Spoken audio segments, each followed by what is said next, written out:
Hey, what's up, party people? Talon here again.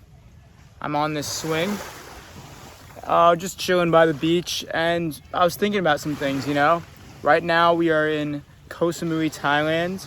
It is January, so New Year, hitting all those New Year's goals. And I was just thinking, this is a little trend that's been happening, but I really want to think about what, really impacted me this year. What are the lessons I've learned? And basically, I took 12 lessons, basically corresponding with the months. I thought, what did I learn this month? And really thought about that deeply. First one is, you are perfectly whole as you are. So I went through a huge breakup earlier this year. That's basically how I started my year. And I just watched a video, and basically it was how to deal with breakups. And it's just realize that this person is complementary to you, but they aren't you. They aren't your entire being. Your entire being already exists right here, So at this, remember to stay in the moment and think, who are you? You're not this extra person who you think you're attached to. No, they're just someone else who's perfectly whole as well. I, Talon, am perfectly whole as I am, and so are you. At this current moment, you are perfect as you are. Second one I learned is your environment matters a ton. I've learned that myself. The reason I left New York majorly is because I don't like cold weather. I want to be in a place where I can skateboard and exercise outside basically year round. And this year was basically realizing, I can move to Miami during the winter months and have an epic time there. And that this really just overall, really helps my happiness a ton. Unbelievable amounts. The third one I learned is time to yourself really helps your clarity. This is around when I really started taking meditation seriously. Before 2022, I didn't really take meditation too seriously, and then I started off the year probably doing an hour a day. So 30 minutes in the morning, 30 minutes at night, and taking time to myself to really think about journaling and realize, what do I want? What are the problems I'm dealing with at the time? That was also the first time I've ever done this concept called silent retreats, where you take 24 hours completely alone, you don't need anything, no cell phones, no ingesting information, just you and nature if you can do so, and your thoughts. It helps a lot, I've found, with just problem solving and really having to make big decisions. You just sit with your thoughts for a good day. It also is a great way to get a fresh start on things. So whenever I feel like I've conquered one thing and I want to move on to my next challenge, I take a silent retreat and kind of clear my brain of everything that's going on, and I feel like I come back to it a whole new person. My fourth lesson that I learned is creation is truly where happiness stems from. So in our culture today, there's a lot of consumption.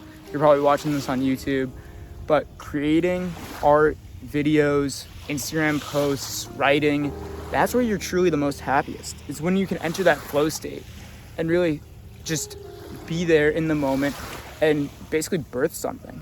I'm happiest just sitting in front of my computer, designing and creating content.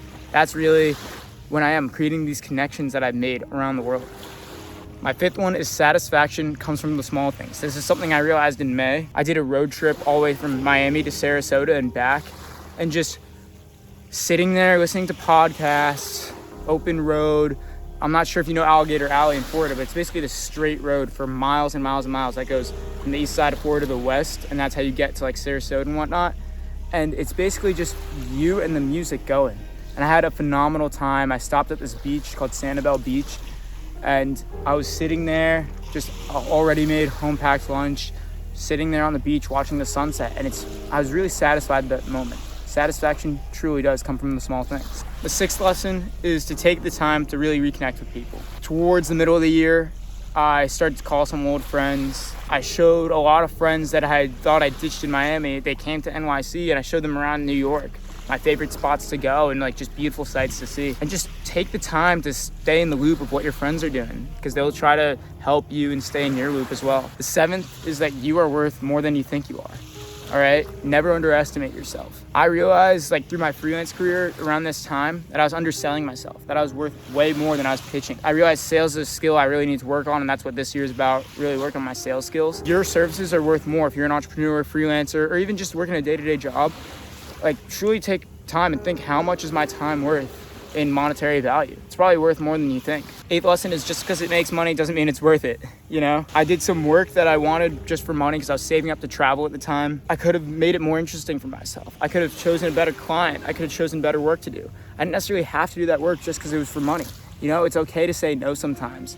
Like, one thing I've been dealing with all my childhood was I would do silly bets for money. And this year I really found out, like, don't just do anything for money. Client projects, whatever, like, your time is worth a lot more, as I said. And just because someone offered you a great opportunity doesn't mean you have to take it. Go with your gut.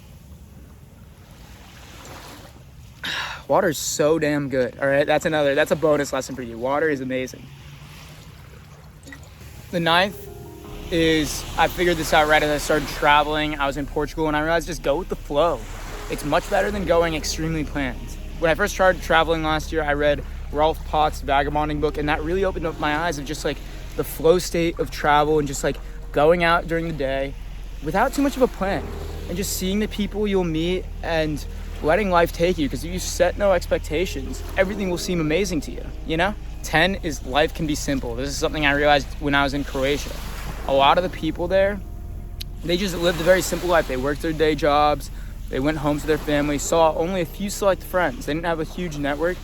And I just realized, you know, like, these people are satisfied. Life doesn't have to be complicated. You don't have to set these big goals for yourself if you don't want to. You don't have to try to be there, buy that thing. Just really focus on yourself, focus on your family and your close friends. And that's all you really need. You don't need to overcomplicate life. I overcomplicated a ton, but I just realized, like, it doesn't need to be that way. I still choose to overcomplicate my life with all this traveling and not really having a home base. But if you really get down to the essence of what truly makes your life fun and worthwhile, just stick with that. 11 is, if it's meant to be, it will become. If you have some plans that fall through and you look back, sometimes it's just not meant to be, you know? Like, I had some goal that I wanted to achieve, something I wanted to accomplish towards the end of the year, and it just didn't happen. And, you know, looking back on it, even just 2 months later, I'm like, wow, thank God I wasn't in that scenario. Like, that would have been a train wreck. And I didn't realize that at the time. So it's really great to just, like, if you have some, like, plan for your future, like, you really want to do something specific, this can go with relationships, goals, money, travel, anything. Sometimes it's just not meant to be, and you'll be thankful later on that it didn't happen. 12th and final lesson is set intentional and specific goals and plans for the things that you truly, truly want. So this kind of goes against what I last said. That's just something I had in my mind, something very hedonistic. If you set your goals specifically, sometimes you won't always accomplish them, but if you set them specifically, they're much more tangible, all right? And then you can think, all right, how do I exactly accomplish this? Create a plan for yourself. A lot of very successful people, they take all of December and just dedicate it to planning. That's kind of what I used my first week of my new year for. Just planning out, what is my life gonna look like this year? And really step by step, month by month, being like, I will be here at this point, hit this. And if I don't make those specific goals or like checkpoints, I can just go through and revise the list, revise my checkpoints, and progress from there. Sometimes my goals do change throughout the year, but setting them specifically is gonna help you know if you exactly want it. And then once you get there, you'll be like, all right, I hit this. Was this fulfilling to me?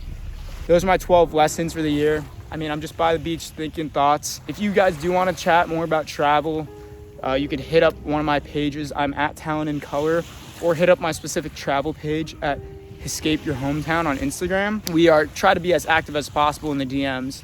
And you could even schedule a call with me, you know? Check out my Hoovy link, check out everything. And otherwise, have a great day, y'all. Peace.